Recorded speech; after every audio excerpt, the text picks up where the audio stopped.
Vamos a hablar de las lesiones ilíacas no trombóticas.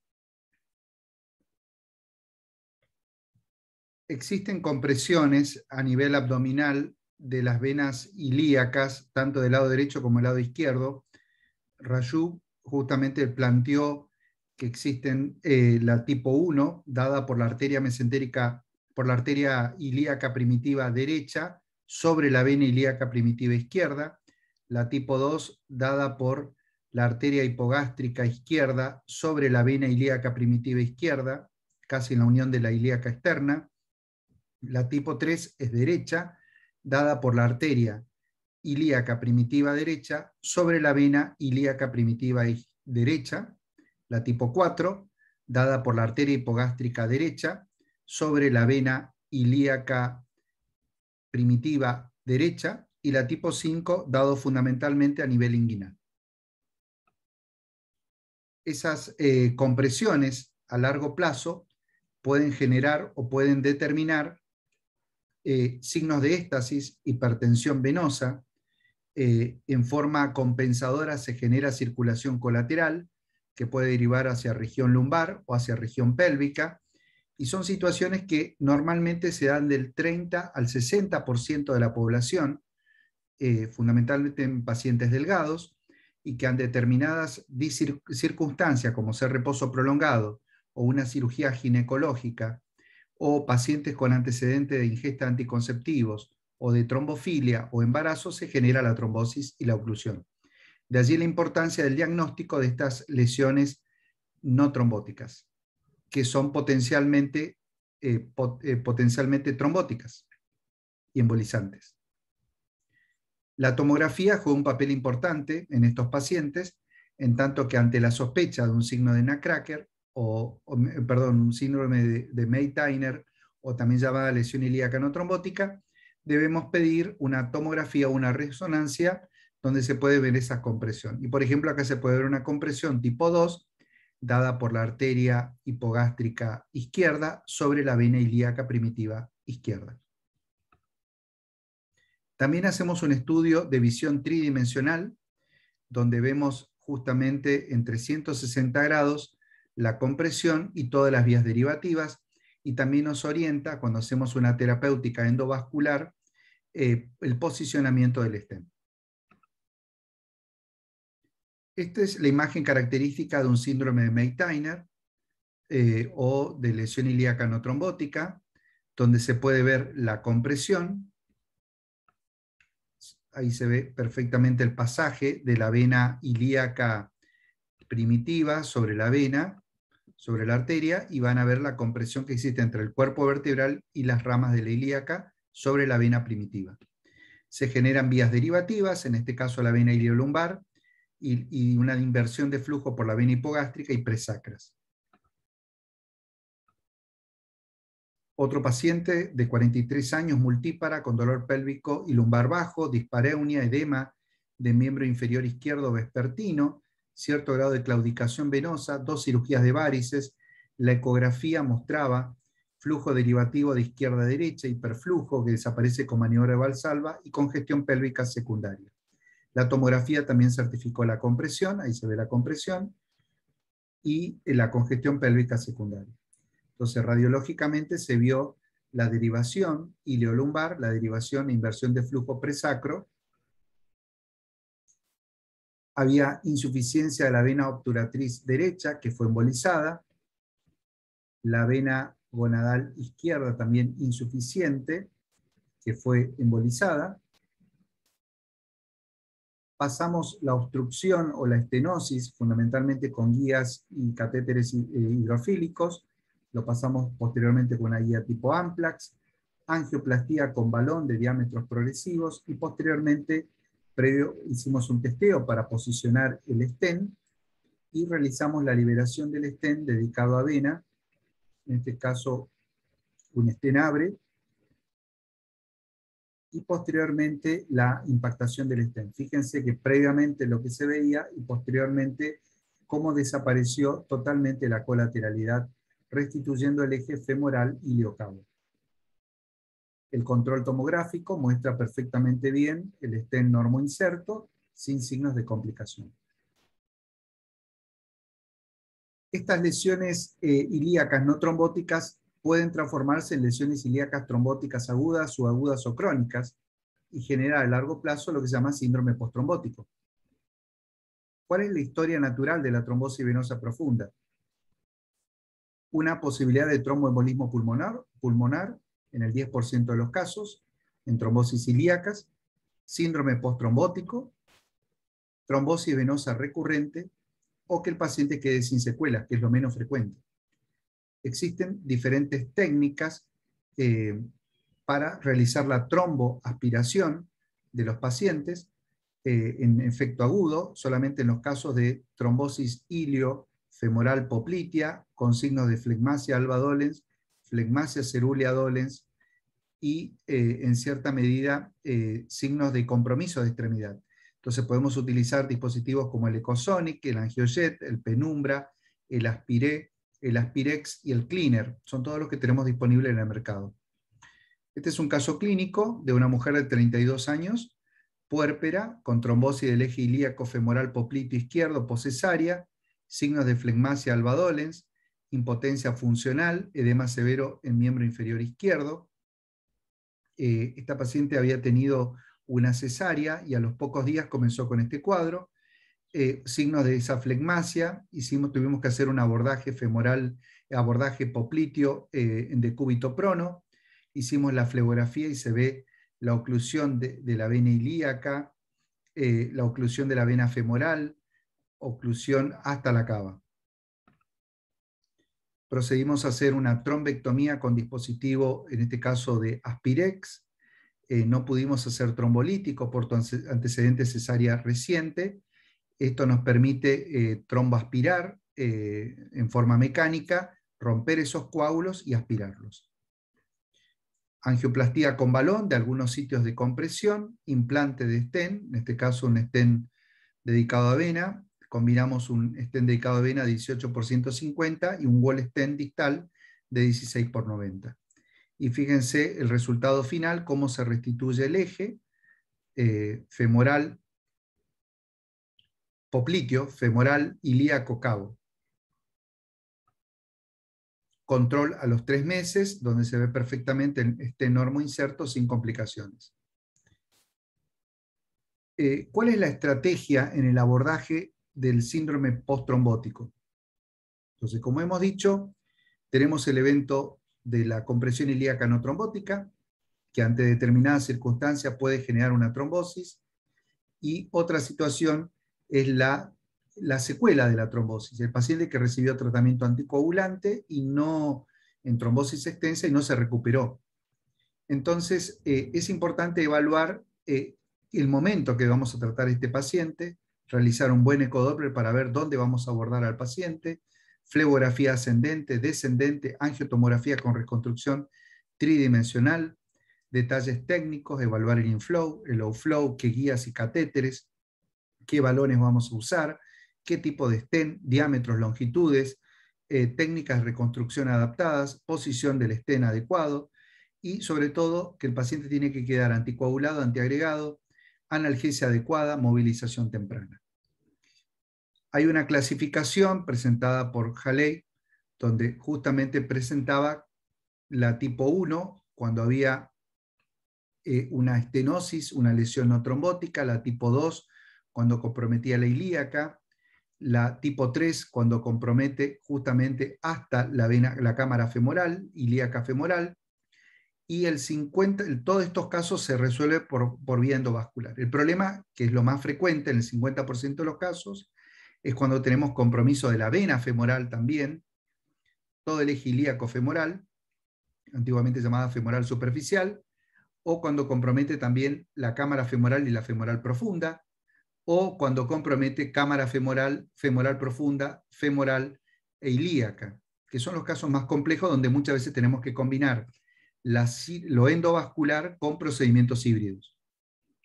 Existen o se describen diferentes técnicas de reconstrucción, como el caso de una colocación de un stent madre en la vena cava y posteriormente 2 stent dentro de dicha vena. La técnica se llama kissing stent overlap. La otra técnica es la técnica del doble barrel, o técnica en caño de escopeta, donde se colocan 2 stents paralelos.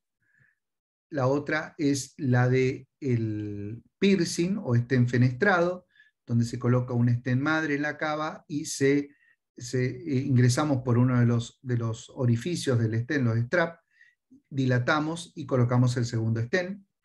Y la técnica de aposición, donde se coloca el stent y se deja en proximidad el otro stent.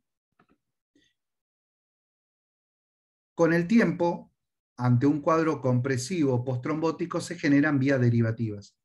Entonces, antes de hacer un abordaje, nosotros nos dedicamos a estudiar en forma muy detallada cuáles son las vías derivativas, porque en algunas circunstancias no podemos restituir el eje ilíaco-femoral o el eje cabo, y en ese caso utilizamos las vías derivativas y transformamos esas vías derivativas en pseudocavas o pseudoilíacas. Este es el caso de un paciente con diagnóstico de agenesia de vena cava, con una circulación colateral prepúbica abdominal, con mucha sintomatología, con dolor pélvico, dispareunia, paciente también con varicocele severo, claudicación venosa. En el examen no se veía la cava, se veían remanentes, venas iliolumbares. Van a ver que toda la derivación se produce por venas iliolumbares, por el sistema ácigos y hemiácigos, hacia la cava superior. Se procedió a hacer una angioplastía con balones y stent dedicados a vena, justamente con restitución del eje femoral ilíaco cavo, lo que era previo y lo que es posteriormente a la angioplastía. Otro caso de un paciente con agenesia de vena cava infrarrenal, donde justamente con mucha circulación colateral, en este caso lo que hicimos es restituir el eje, no pudimos pasar del lado izquierdo hacia el lado derecho, por lo que optamos a hacer un palma endovascular. Esto era lo que tenía la situación previa, con derivación por sistema hemiácigo-ácigos. Logramos pasar el stent izquierdo hacia el lado derecho y de esa manera se restituyó el eje, utilizando la vena ácigos. Fíjense cómo se ve perfectamente el flujo que va de un lado hacia el lado contralateral y de ahí sube hacia la vena hemiácigos. Lo que era previo y la utilización del hemiácigos. Otro caso clínico de una mujer de 26 años de edad, nulípara, con antecedentes de ingesta anticonceptivos, tuvo un trauma automovilístico, estuvo en reposo, evolucionó con una trombosis, presentaba un cuadro de trombofilia con déficit de la proteína C, y empezó a desarrollar circulación colateral prepúbica y claudicación venosa y dolor de 6 en 10. La angiotomografía muestra estos signos de compresión severa, signos de Meitner, tipo 1. Decidimos tratar, hicimos un abordaje de la vena femoral en tercio medio. Es importante el abordaje a este nivel, teniendo en cuenta que justo a este nivel hay una interposición de la arteria femoral superficial, por lo que hay que posicionar el transductor en forma transversal, punzar hacia un costado y desplazar a la arteria para poder acceder a la vena. Hicimos la flebografía ascendente, donde se ve perfectamente la cámara femoral permeable, la vena femoral profunda permeable, secuelas de trombosis en la ilíaca externa con un tabique, oclusión o pasaje filiforme de la ilíaca primitiva y oclusión distal. Logramos pasar con una guía y catéter hidrofílico hasta la vena cava. Realizamos un IBUS, donde en el IBUS vemos y comprobamos, vemos las obstrucciones, las estenosis significativas y sobre todo a nivel de la confluencia ilíaca hacia la cava, ver la compresión severa. Realizamos angioplastía con balones de diámetros progresivos de 4, 6, 8, 9, donde vimos justamente cómo se fueron rompiendo los tabiques de esa obstrucción crónica. IBUS post angioplastía, y van a ver que todavía persisten esas estenosis y esas compresiones, por lo que decidimos colocar un stent dedicado a vena, en este caso un stent Venovo, que tiene un sistema de liberación muy controlada, copa de Martini. ¿Qué es la copa de Martini? Entonces, podemos liberar el primer anillo. Una vez liberado el primer anillo, podemos hasta reposicionar el stent. Después ya no podemos reposicionar el stent, pero con el primero podemos reposicionar y tener un control y una posición adecuada del stent a nivel de la vena cava. Tiene que estar insinuado en la vena cava. Impactamos el stent con balones de alta presión, en este caso un balón de Atlas Bar de 16 milímetros, y vimos una evidencia todavía de trombos y de oclusión en la cámara femoral. Procedimos a tromboaspirar, esto se hace bajo heparinización, pero a veces pueden formarse trombos, eso es importante controlar. Tromboaspiramos con catéter de forma manual. El resultado final, fíjense, es la restitución del eje femoral iliocavo. El antes y el después, donde se puede ver justamente cómo se logra restituir todo el eje. Con IBUS no hay ninguna compresión significativa, resultado muy satisfactorio. Lo previo, preimpactación del stent y postimpactación del stent. El control a los 3 meses, donde se puede ver perfectamente bien el stent normo inserto. Y una particularidad que estamos viendo en los stents dedicados a vena es justamente la presencia de hiperplasia temprana. Entonces, en determinados pacientes, que muchas veces está asociado con los triglicéridos elevados o el colesterol elevado, estos pacientes que quedan anticoagulados durante 6 meses, antiagregados por 1 mes, en estos casos mantenemos la antiagregación y le damos estatinas. ¿Qué factores influyen en la permeabilidad del stent venoso? Por un lado, el inflow, el outflow. Eso está relacionado al flujo, la necesidad de generar fístulas cuando hacemos procedimientos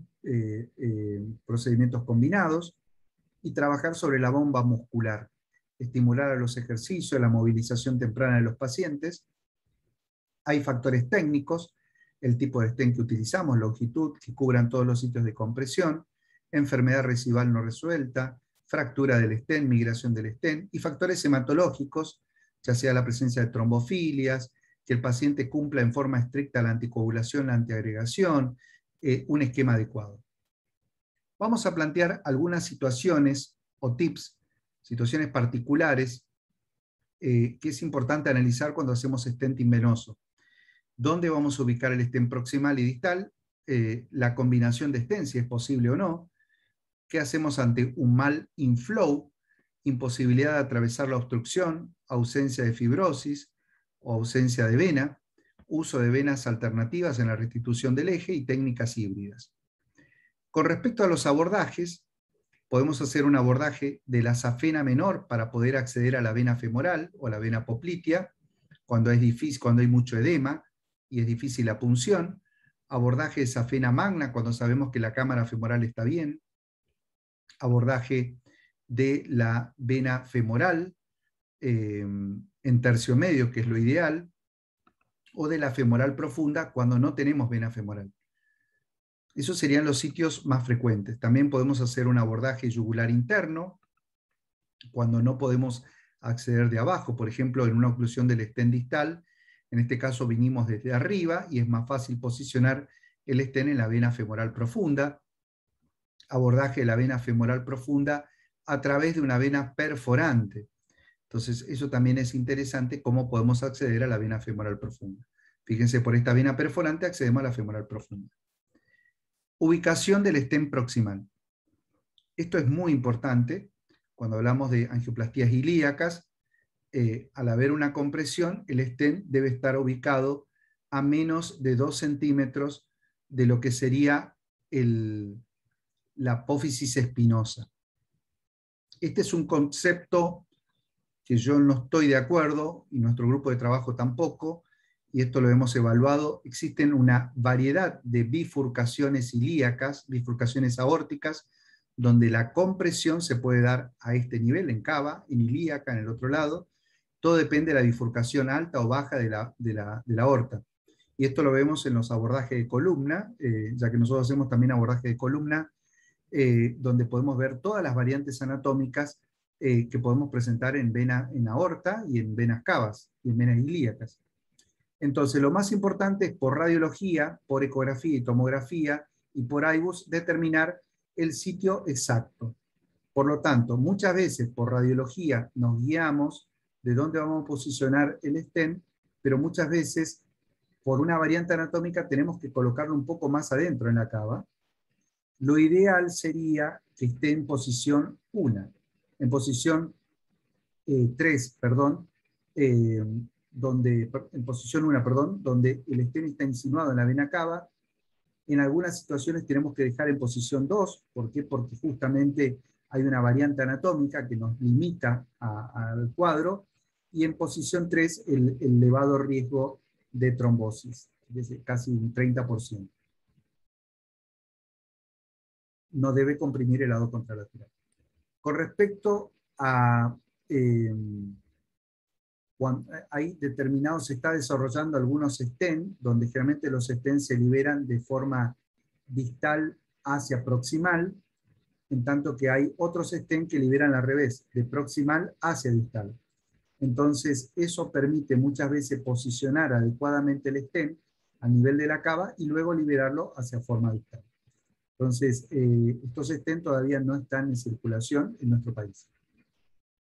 Con respecto a la ubicación del stent distal, vamos a presentar el caso de una mujer de 62 años, TBP hace 6 años, dolor y claudicación venosa, circulación con palma fisiológico, anticoagulado con acenocumarol, y teníamos una obstrucción ilíaca femoral izquierda con colateralidad. Fíjense toda la colateralidad, obstrucción femoral. Circulación prepúbica. Ahí se ve la obstrucción ilíaca femoral con un palma fisiológico. Siempre posicionamos un catéter en la vena contralateral, en la ilíaca, para ver la integridad de la vena ilíaca y la cava. Logramos pasar la obstrucción con guías y catéteres hidrofílicos. Realizamos la angioplastía con balones de diámetros progresivos. Fíjense cómo se van rompiendo los tabiques. Testeo para ver la ubicación proximal del stent. Colocamos un stent dedicado a vena de 18 por 150. En este caso, cuando terminamos de colocar el stent, vemos que persiste una obstrucción distal al stent, por lo tanto colocamos otro segundo stent dedicado a vena de 16 por 120. Realizamos la impactación de los stents y este es el resultado final, cómo se restituye totalmente el eje.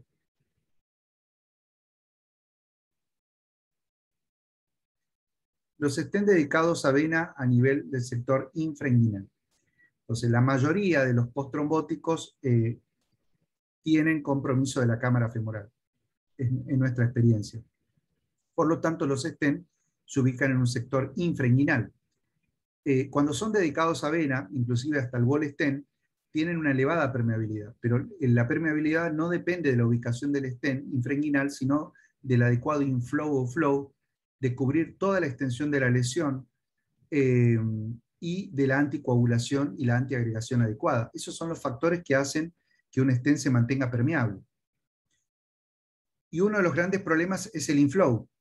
Entonces, tenemos situaciones en las cuales el inflow es inadecuado. Tenemos una secuela de trombosis femoral, cámara femoral ocupada, con tabiques, vena femoral poco desarrollada. Y esto puede justificar la oclusión temprana de un stent. Fíjense, este paciente no tiene ni vena femoral profunda, ni superficial, ni vena femoral, perdón, todo es colateralidad. Entonces, eso puede justificar una oclusión de un stent proximal, distal, con permeabilidad del stent proximal, que está dado fundamentalmente por la permeabilidad de la vena hipogástrica, que es lo que hace que mantenga permeable, porque le está dando un adecuado inflow.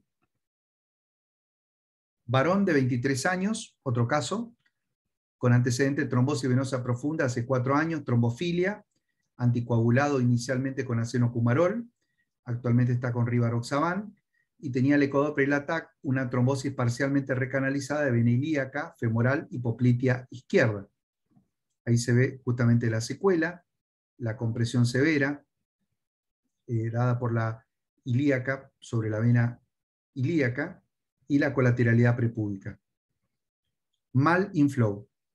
Fíjense todos los tabiques que presenta este paciente, la femoral muy comprometida y la vena femoral profunda poco desarrollada.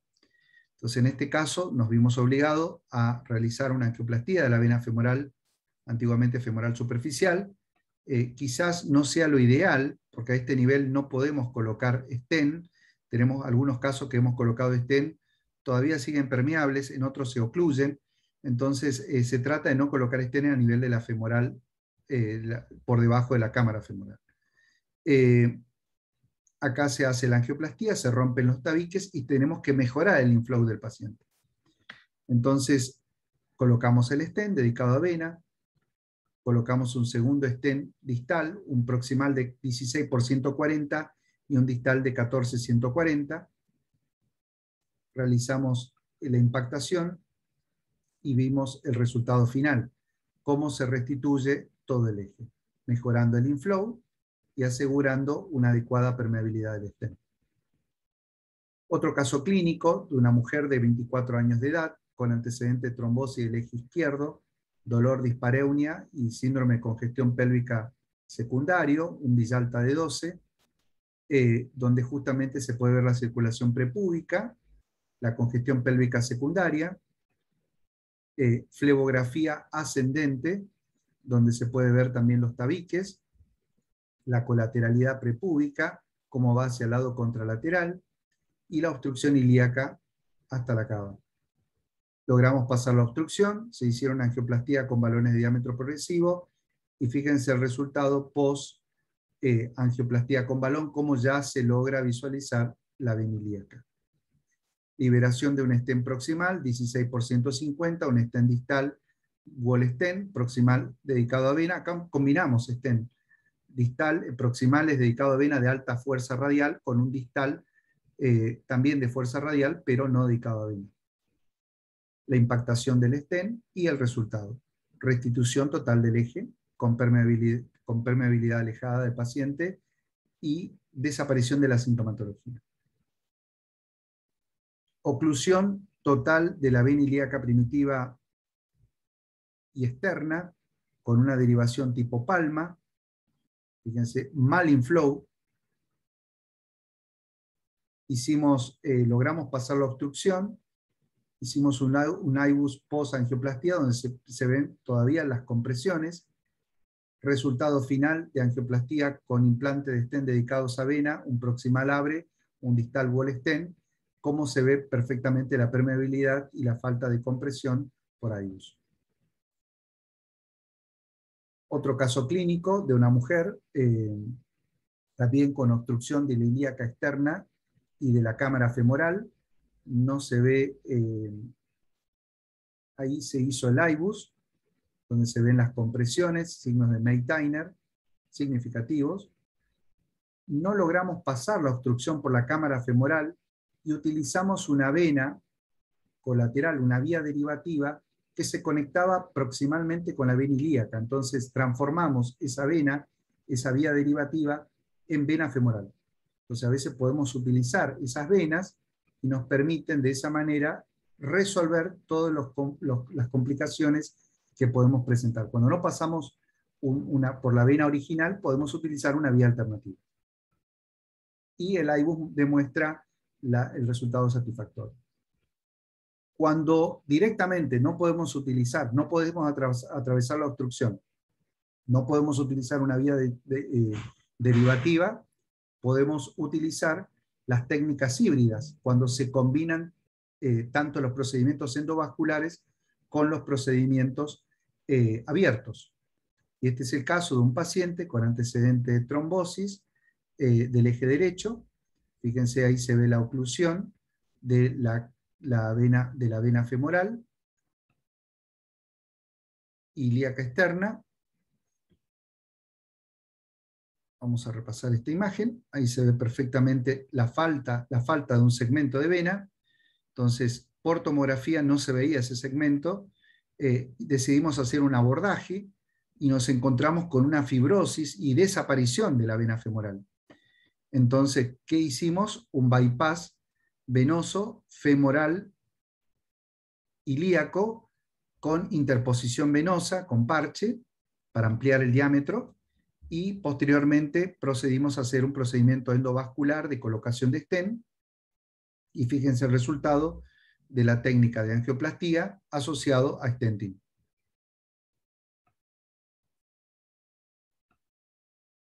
Otro caso de una mujer de 41 años de edad con antecedente de alergia a la penicilina y al yodo, TBP secundaria a cirugía de radiofrecuencia. Esta paciente tenía puesto, le habían ablacionado por error la vena femoral y la ilíaca, entonces mala posición del stent de radiofrecuencia en una cirugía de varices, de esa vena mayor, y viene con un cuadro postrombótico, también con ausencia de un segmento por resonancia de segmento de la cámara femoral. Hicimos la flebografía ascendente y también nos encontramos con ese defecto, con esa falta de vena. Hicimos flebografía descendente y veíamos que llegamos con el catéter hasta la cabeza del fémur, casi el inicio de la femoral. Decidimos explorarla y nos encontramos con esa fibrosis, destrucción total de la vena femoral, y eso explicaba por qué no podíamos atravesar con las guías.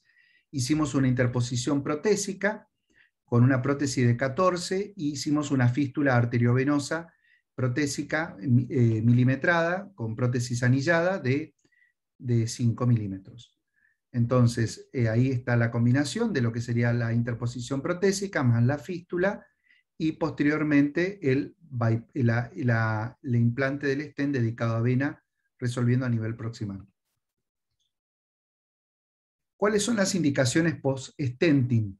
Tenemos un protocolo de lo que es el manejo posterior, que está liderado por el Servicio de Hematología, la doctora Andrea Rossi, y lo hemos desarrollado, y esto es un protocolo de nuestra institución, en el cual hacemos un tratamiento anticoagulante inmediato post-procedimiento. Utilizamos heparina de bajo peso molecular, más la ingesta de clopidogrel sin carga. Posteriormente el paciente queda, el alta generalmente lo damos dentro de las 18 o 24 horas, el paciente se va después con clopidogrel 75 miligramos por 30 días, y si vemos que hay hiperplasia temprana, se prolonga el clopidogrel.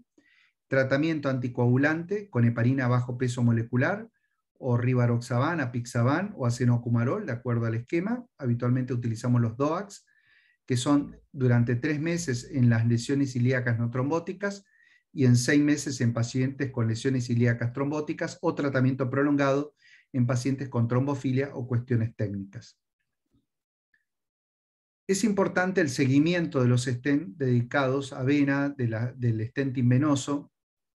El comportamiento es totalmente diferente a las arterias. Este es el stent ideal, un stent en vena renal, donde se ve el perfecto círculo, sin sitios de compresión, sin sitios de hiperplasia, normoinserto. Pero podemos tener esta situación de hiperplasia temprana, que lo estamos viendo en algunos stent dedicados a vena, y está relacionado en sitios de mucho trauma. Este es un stent retroaórtico, donde está al 4.º año, fíjense que ya empieza a generar cierta hiperplasia distal. Entonces, en este caso, fíjense la hiperplasia temprana de este stent dedicado a vena renal, que es otro caso. En estos casos los dejamos antiagregados y le damos estatinas. Estenosis del stent en compás ilíaco vertebral. El único problema es que acá se colocó un stent no dedicado a vena, es un stent de baja fuerza radial, por lo tanto era frecuente de encontrar una estenosis del mismo. También puede pasar que se ocluya el stent distal y el stent proximal se mantenga permeable por la vena hipogástrica, y esto ya lo planteé. Necesitamos un buen inflow para que el stent no se tape. Si tenemos mala cámara femoral, es probable que el stent distal se tape y el proximal se mantenga permeable. ¿Qué conclusiones podemos llegar? podemos decir que es importante una correcta evaluación de los cuadros congestivos, compresivos y postrombóticos. Esto está basado en la correlación clínica, ecográfica, tomográfica, resonancia, IBUS y radiológica. Para el tratamiento de los fenómenos de los síndromes congestivos, hoy por hoy la técnica de embolización con sándwich, con lo que sería FOAM, SCOILS y FOAM, ha mostrado excelentes resultados, con una tasa de recidiva muy baja y de eficacia muy elevada. Para los fenómenos compresivos altos y bajos, como el nutcracker y las lesiones ilíacas no trombóticas, cuando tienen una indicación precisa, teniendo en cuenta todas las variantes y todas las vías derivativas, cuando hay una indicación precisa, la angioplastía con stent dedicados a vena ha mostrado también excelentes resultados. Es importante de la necesidad del tratamiento temprano de los cuadros trombóticos agudos o crónicos para evitar el síndrome posttrombótico y cuadros tromboembólicos. Hemos hablado que las trombosis agudas, la historia natural es que la mayoría no se recuperan totalmente con el tratamiento anticoagulante, requieren de terapias de tromboaspiración. Si dejamos en una etapa crónica, corremos el riesgo de paciente presente un síndrome posttrombótico. Y también damos mucha importancia a lo que es la formación de los colegas. Tenemos la suerte que nuestra unidad de intervencionismo hoy por hoy es el centro de referencia, uno de los centros de referencia más importantes a nivel mundial. Es el centro de entrenamiento de varios de las principales empresas que realizan proveedoras de balones, de stent. Por lo tanto, tenemos la suerte que con todos el programa de simulación que tenemos, más los webinars, más las clases, más la presentación de casos en vivos, afianzamos en generar protocolos no solamente diagnósticos, sino también terapéuticos.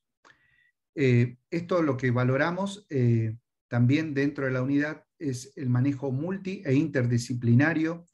Todos los pacientes que ingresan a la unidad están vistos por todas las especialidades involucradas: ginecología, urología, hematología, nefrología si es necesario, psicología, pacientes a veces con enfermedades, hematología, que juega un papel importante, y lo que sería la unidad de intervencionismo venoso, que también funciona dentro del departamento de cardiología intervencionista. Muchas gracias, y esto es un poco una visión general de lo que serían los fenómenos congestivos, compresivos y postrombóticos. Repasar un poco más nuestra unidad de intervencionismo venoso, donde tratamos todas estas patologías. Muchas gracias.